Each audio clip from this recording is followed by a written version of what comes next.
Carmiece Graves, and I practice family law in the Washington, D.C. area.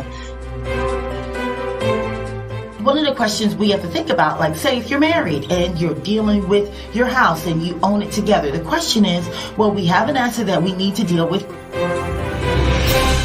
Sunset, they just abandoned me and come back, they've been gone, they've been gone. They've been gone, they ain't seen nobody, so I guess it's over. Like this, man, you just can't leave. Not true. Okay, that's what they call me. Are there people throughout history that despite whatever circumstances, they did what they wanted to do?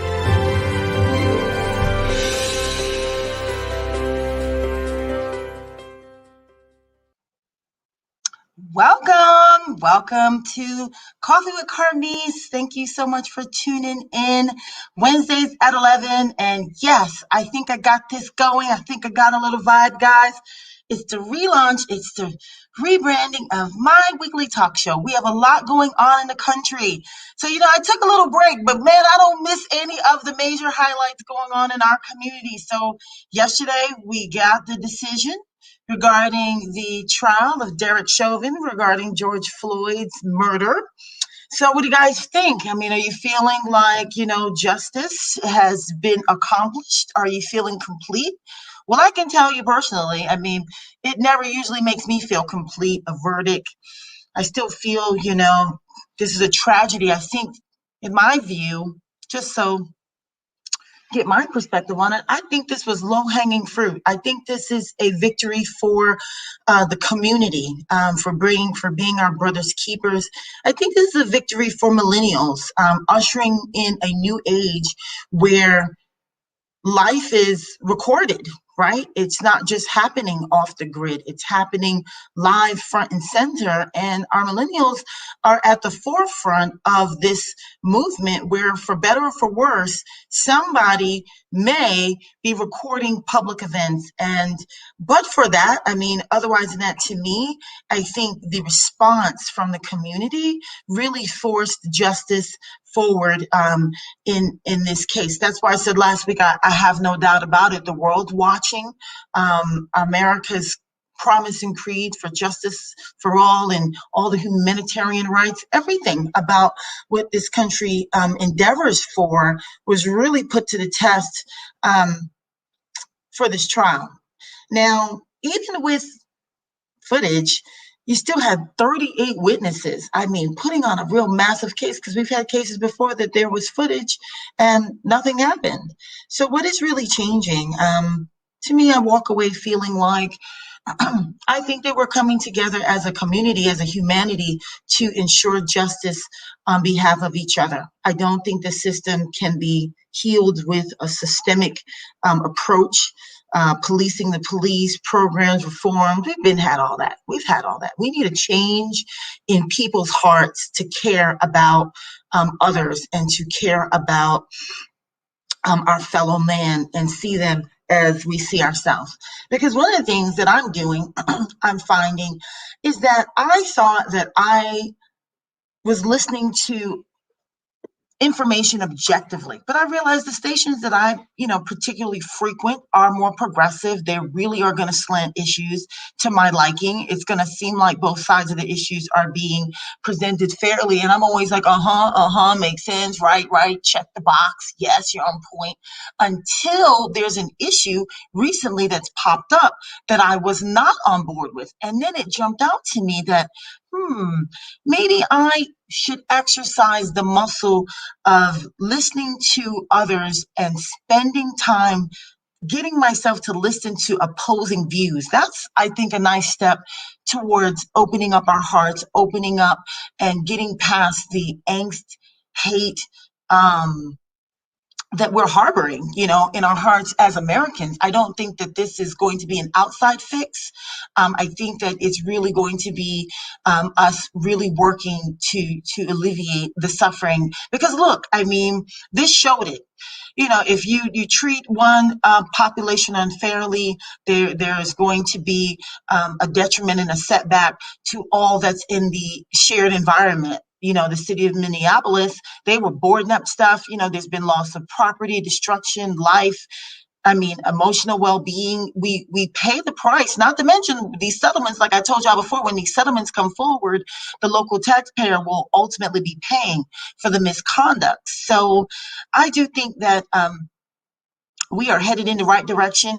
I think the system is one that can definitely provide results for us, but it's not the system. It's us coming together. It's us demanding results. And that result for George Floyd's death that was publicized, like you made us watch that. You know what I mean? We all experienced that in the midst of the pandemic, and the verdict doesn't bring them back. It doesn't bring them back, but it does bring awareness. And I think, as they say, we're in the age of Aquarius, where things that have been done in the dark will come to light. And I think it's time for us to just really deal with that. There is a systemic problem. I'll just tell you personally, I don't really buy I think there's a culture in this country regarding the police as it relates to African Americans that is well documented, and that really can speak to some of the underlying issues that we are dealing with when it comes to policing in the community. So I do like there's victories here. Definitely great initiative just to care enough to document it, for enough for there to be protests, enough for the watchdogs to never stop watching. So what happens next? Right in the midst of this trial, we had the same situation. We have other police brutality cases coming forward. So I don't really want, we have to do what we need to do, case by case, step by step, keep pressing the issue. Other great things that are happening politically. I think, showing some political muster as a community has brought about attention and awareness about how companies that are engaging now in politics are seeing issues, knowing that bad policy could cause for bottom dollar hits to revenues if their customer base feels that they are supporting politics that are opposite of theirs. That's a very interesting dynamic that I'm liking. So the threat of a boycott from the Black community carries some weight. So I think that's something to be proud of, and let us continue to show. Now we're still building in terms of making sure we don't dispose all of our income, but at least coming together. It seems like those efforts that we've made to show that we will unify in that regard. If companies do not, or at least if they publicly have policies that we are against, or, and the we is a thing too, hopefully, what I see about this, it's somber to me. I'm not jubilant about this because it still happened. George Floyd is not with us. It's showing the real underbelly of the country and things that we need to continue to deal with. And I think it's not just at the macro level. I'm a family law attorney here in Maryland and DC, and I really am on the ground watching these issues unfold in our nuclear families and in our communities. And it's very similar. The amount of useless and senseless deaths that occur in our community by people that look like us is still outrageous and ridiculous. The amount of vitriol that we spew and the toxins that we have going on in our nuclear families, and it's the source of some of what our children are dealing with and embodying and expressing, and it's just at the level of the heart, to me, is where the answer lies for us as a community, as we grow internally within ourselves and are able to develop healthy nuclear families and really help to develop our youth in positive, loving environments. I think that's going to resonate and produce great dividends for us as we think about the macro issues. Let's not forget about what's going on in home base, what's going on between you and, the child's mother or father, what's going on with you in terms of your health. So while I think there's a lot more to there's always more. Life is about more. Are we making progress? Was this progressive? I think this was low-hanging fruit, for us as a country, that if we couldn't get this, I mean, man, that would have really been a devastating blow to hope and change. And it was interesting listening, and I'm going to get into the family law topic of today, which is going to be a review of victories in cases that we resolved last week. And there were big issues in these cases that I think it's interesting. One deals with an Islamic divorce that I did between a couple, and some of the nuances there. And then also, an alimony case that I was able to help sort out on behalf of a client, making sure that award was fair. And we're going to talk about some of the things that were done in that case that I would like for you not to do, and let you know the ramifications of some things that folks are doing out there that I hope that you will not do, so you can learn and grow together. So the purpose of the show is just to catch up about what's going on in the Carmiece Graves law firm, what's going on in the community, what's going on with just life. Lots happening. And I just wanted to spend just a couple moments because, like I said, I'm in this world with you. And, I was glued to the radio last night between 4:30 and 5 p.m. just to get the confirmation. I knew that I was very confident in the outcome. But what's next? Still got a lot of work to do. And it seems like what I've been called to do in this lifetime, at least right now, is to help people work through change when it comes to a marital status, work through the change of living in one household, parenting kids, and now going your separate ways, whether you're married or not, and having to co-parent. So that's what I've been called to do, and I happily serve. It's a tough spot. It's personal, and I want us to keep focused on it because, to me, Black families matter the most to our progress moving forward so that we can continue to realize our dreams of our ancestors here in this country, which I think is definitely something that I hold near and dear and very serious and personal. People have endured a lot for us to have the freedoms that we have today, and I hope to contribute back where I can and support you. Okay, so let's talk about what happened last week. First, I'm going to get into the alimony case. Last week's case was about alimony, and because I was in the midst of an alimony trial, it's probably why I picked the topic. So I want to follow up and close the loop on that just for a little bit, unless there's questions about it. I'll make sure I have the comments posted just in case anyone wants to ask me any questions. Feel free to post your questions in the chat if you have questions about alimony. If you want me to debunk any myths, figure out whether it's fact or true, I'm here, I'm live, I'm in the building. This is not pre-recorded, so feel free. I'm really in the office, as you can see. So again, just to give you an overview, this case study is about a couple who have been married for 14 years, and they got married a little later in life, a couple marriages before, so they did not have any children, nor did they acquire any property. And now there was an altercation. I guess the marriage probably had been strained for several years, but it blew up one day and the parties separated. And I'm going to talk to you a little bit. Let's talk about the blow up though, because the thing that's valuable there was the parties had a dispute. Husband didn't want the situation to escalate any further. So he picked up the phone and called 911. By time 911 got to the scene and the tensions were flaring, now both couples, African-American, wife African-American, husband African-American, husband calls the 911, they show up. By the time they try to defuse the situation, husband who called the police is being marched out in his boxer shorts, and he's being marched out of the house. And now there is a domestic violence charge against him. And obviously, if tensions are flaring and there's a force used to kind of, how that person yells to tell everyone to be quiet and it really does not work and you really are exasperating the situation. So that's what happened here. The police were called, the situation was exasperated, and even though the husband called the police, he was marched out of the house. So I always say, knowing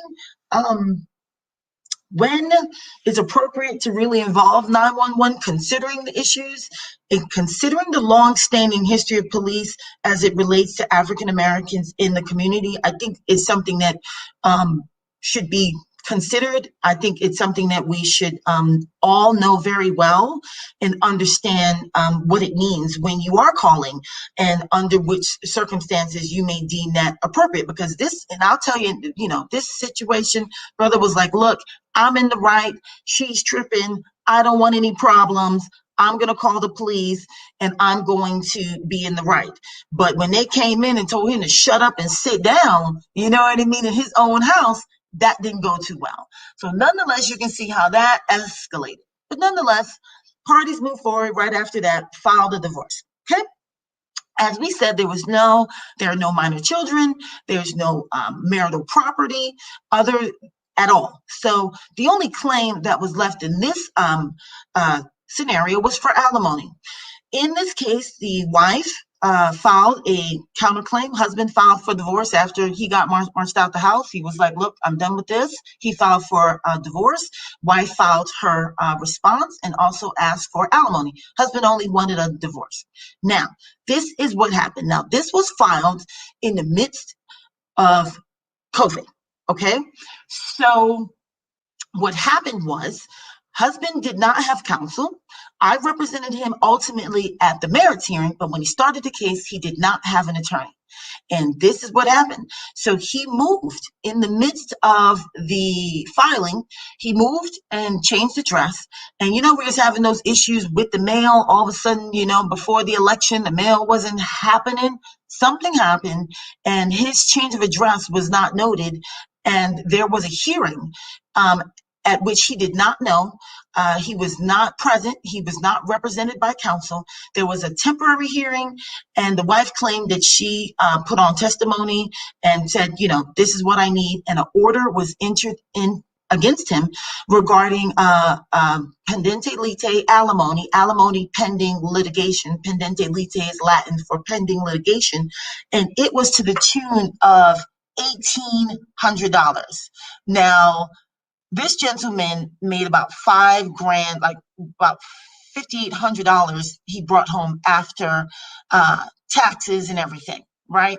$5,800, has rent of his own, car notes, regular expenses, and now there's an $1,800 monthly pendente lite award entered against you. Now, let's talk about that. Now, how does that work?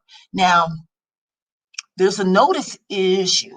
Now, here's the problem here. When you go off and you start a case and you represent yourself, you then take on the role as the attorney. And one of our jobs is to watch the docket. Our jobs is to make sure that the litigation is moving along and that the file is complete, filings have hit the docket, and we understand what's going on. Dates, there's just things that happen when you have an attorney, like dates. They call us to schedule dates for hearings. Not necessarily the case when you are representing yourself, but the hearing came and the hearing went. And what happens is that order now, each month you have to pay that until you get to the final hearing. The final hearing in this case was 8 months later. Remember, we were in COVID.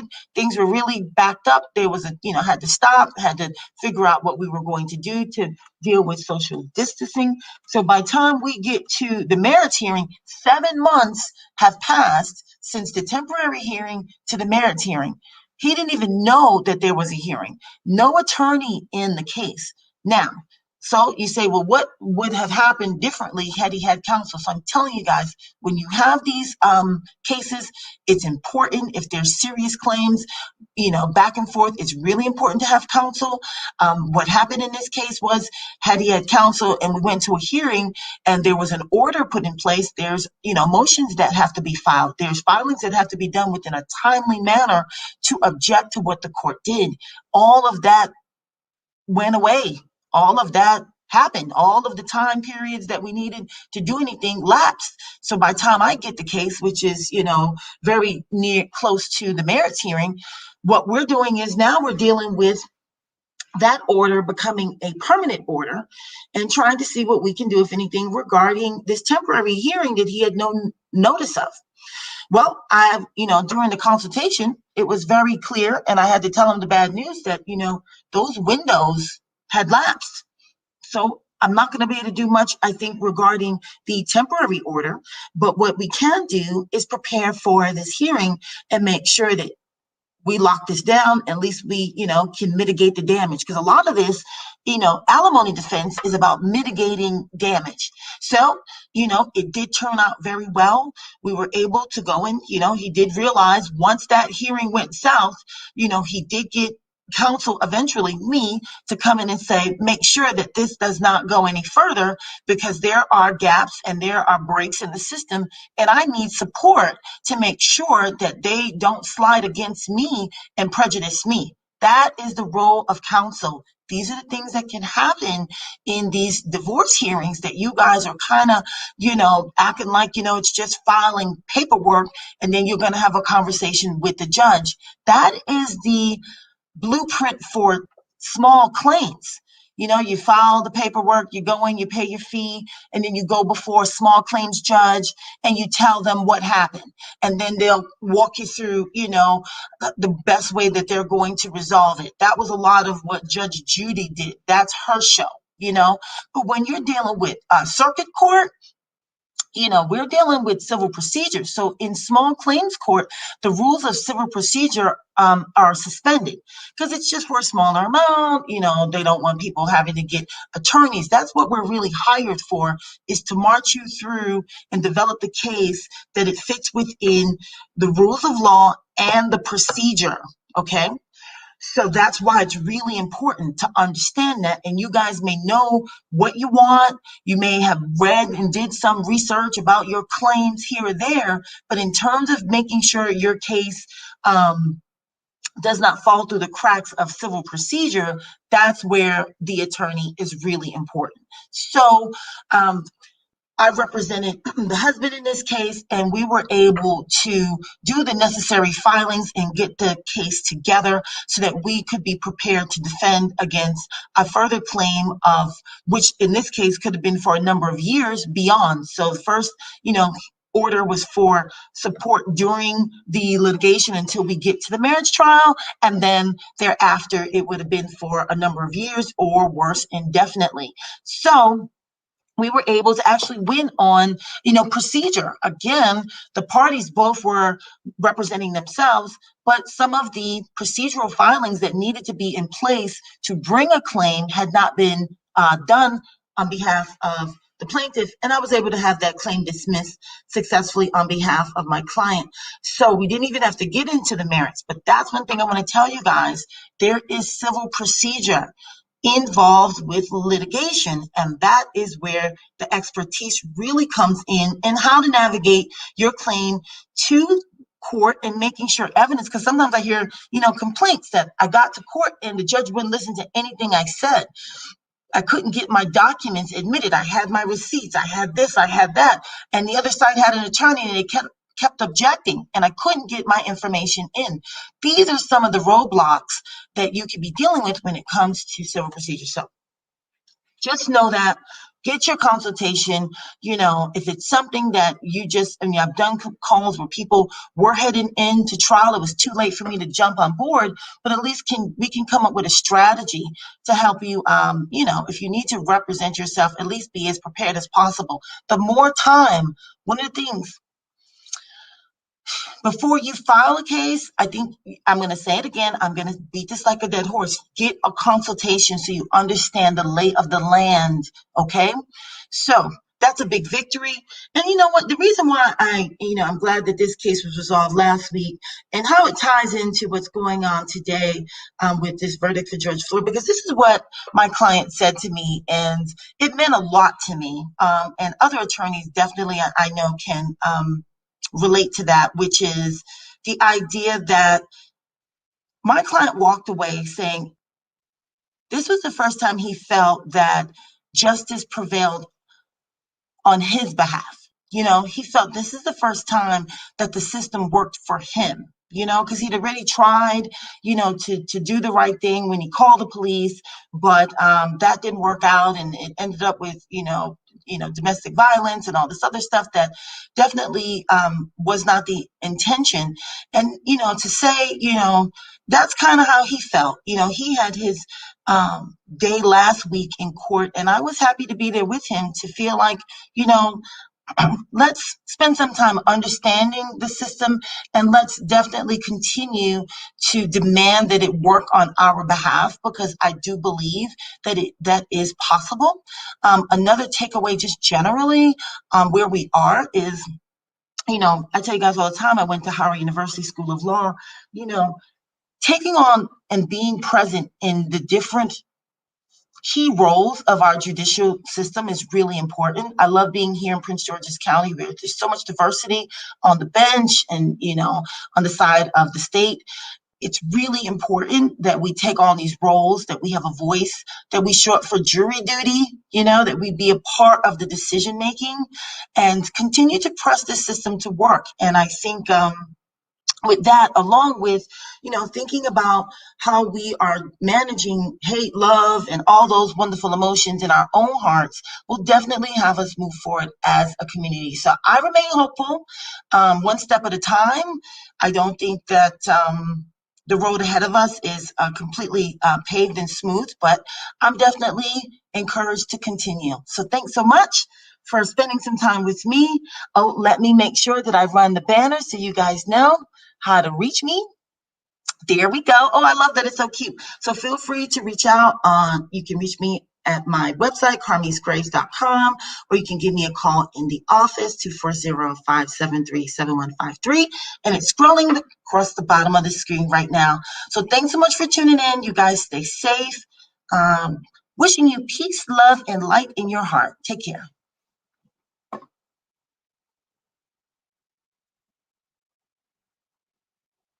Wait a minute. I want to do something before I go.